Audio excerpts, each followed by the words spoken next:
Hello everyone and welcome to Sinful Gaming. I hope you're all doing well, I hope you're all staying safe, and most of all, I hope you're all fighting that war against the grey. Today's video, we're going to talk getting started with Warhammer Age of Sigmar, and today we're going to take a look at the Maggotkin of Nurgle, and in particular, the Blessed Sons subfaction of the army. In this video, we're going to talk about everything that makes a Blessed Sons army special, the special rules it gets for being this particular subfaction. We'll then take a look at some units we can use to start off our Blessed Sons army before looking at other units to expand upon after those first couple of initial purchases. Finally, we'll finish off the video with a little sample 1000 point army list for you to use as some inspiration for creating your own Blessed Sons army, or indeed copy ours if that's what you wish to do. So with that said, what do we get for the Blessed Sons? First of all, this is an army that focuses on mortal units. You can find the rules for this particular subfaction inside the Battletome Maggotkin of Nurgle. Now the cool rule we get is if a friendly Blessed Sons mortal model is slain within 1 inch of an enemy unit, before removing that model from play, you can pick one enemy unit within 1 inch of that model and roll a number of dice equal to the wounds characteristic of that model. For each 6 you roll, you give the enemy unit 1 disease point. So pretty similar to sort of how Stormcast work if you've seen their rule with their exploding, except you generate disease rather than just straight out mortal wounds. This is pretty cool. Like, a lot of the Nurgle mortal units have quite a few wounds on them, so there's a good chance, you're almost at a point of generating 1 per dead model on a unit, which is nice. Disease is one of those mechanics where you look at it first and you don't think it does an awful lot, but boy oh boy does it tick by over the turns of the game.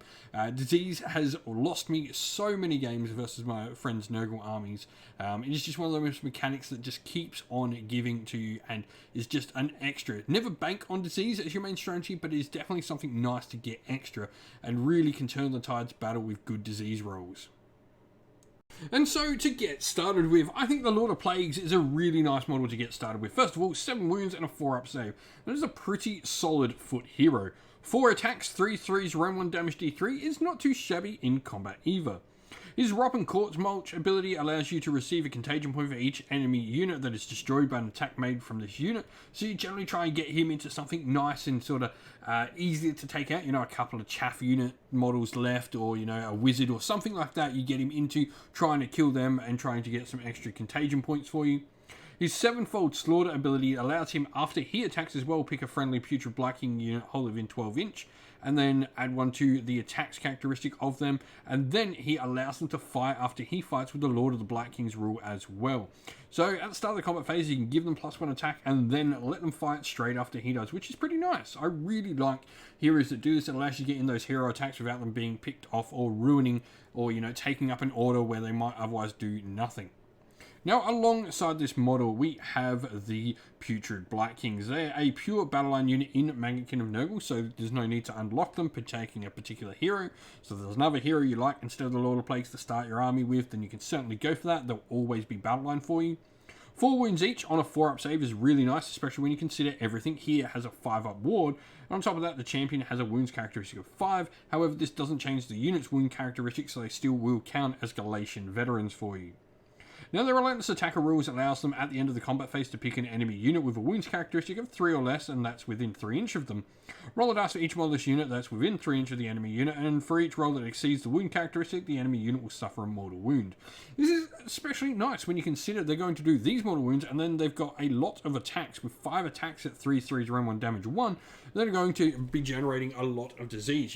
If you've used the Lord of Plagues ability to give them 6 attacks, you should be generating 5 disease points just from those attacks alone, which is, enough to do some extra damage with your disease, which is really, really nice. If they've been in combat for a turn, they should have the 7 on them straight away.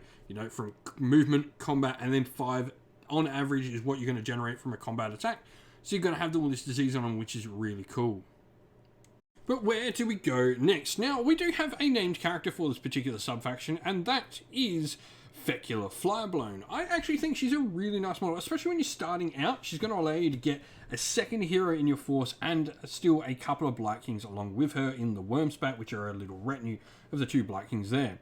Fecula Flyblown herself, she's got 7 wounds, 4-up save, which is pretty solid for a wizard. 3 attacks, 4 threes, round 1 damage 1. She can attempt to cast and unbind 1 spell per turn.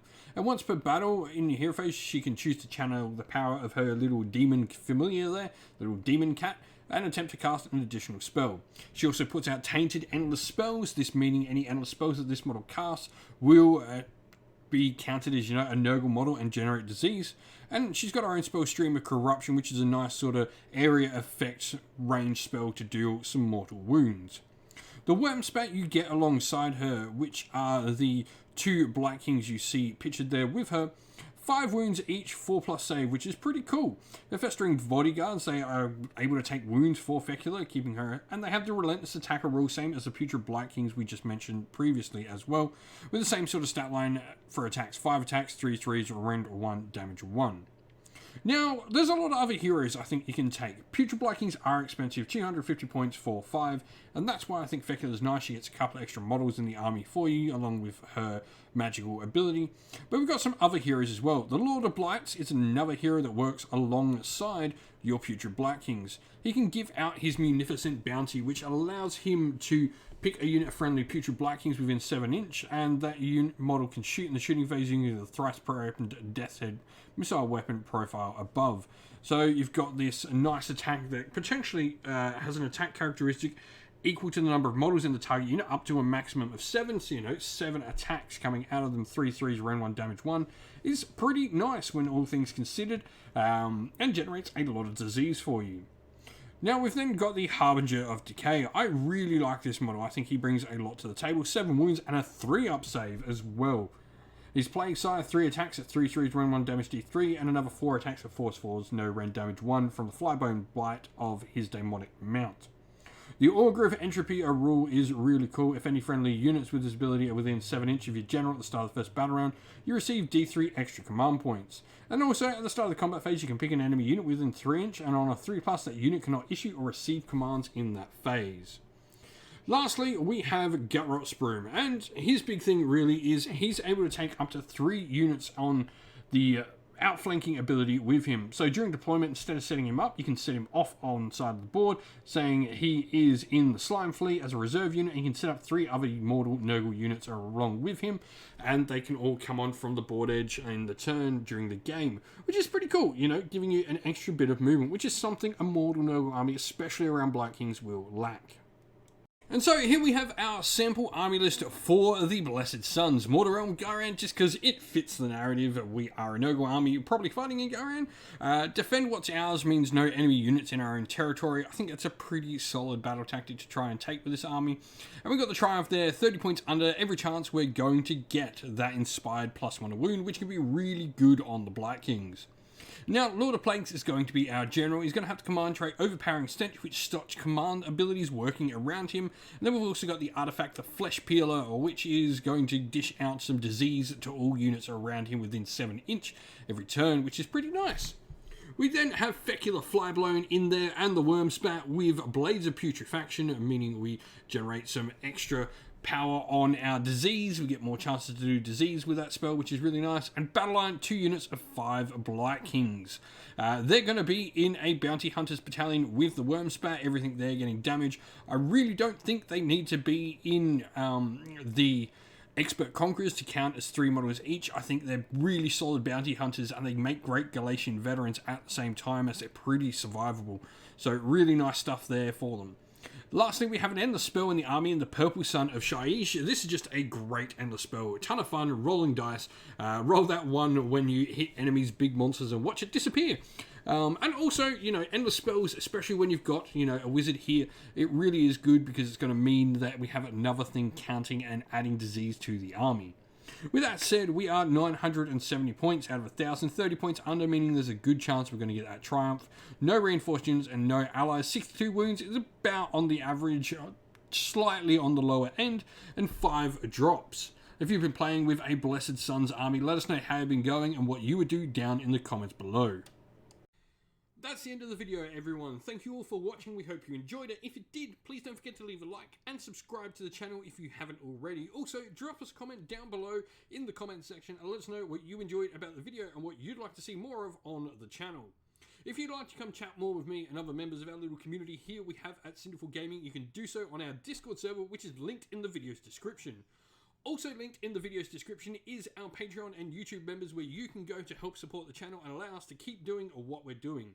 As a special thank you to our Patreons and YouTube members, we'd like to give them all a shout out. So thank you to our Patreons: Christian Weir, Soren, Greenskins Gaming, Kenny Lower, Outer Shot First, Andrew Bowen, Nathan Fee, The Rising Ape, Q Dynamic, Anthony B, JJ Austrian, Average Wargamer, Domir, Mark Harvey, James Cater, Derek, and Giappy390, and to our YouTube members: Green Roots Gaming, Kenton Young, Ronya, Lock Lorick, The Johnny84, David Ellsworth, Wolfric Nick, Broken Chef, Ariana Edwards, Revenar, Pink Nicofire, Robin Mankiller, and Monty's Tabletop Terrain. And lastly, a special thanks to Lady Witchfox Art, who does all the amazing artwork you see on the channel. Thank you all for watching. Once again, stay safe, stay well, and most of all, keep fighting that war against the Grey. Ciao for now, everyone.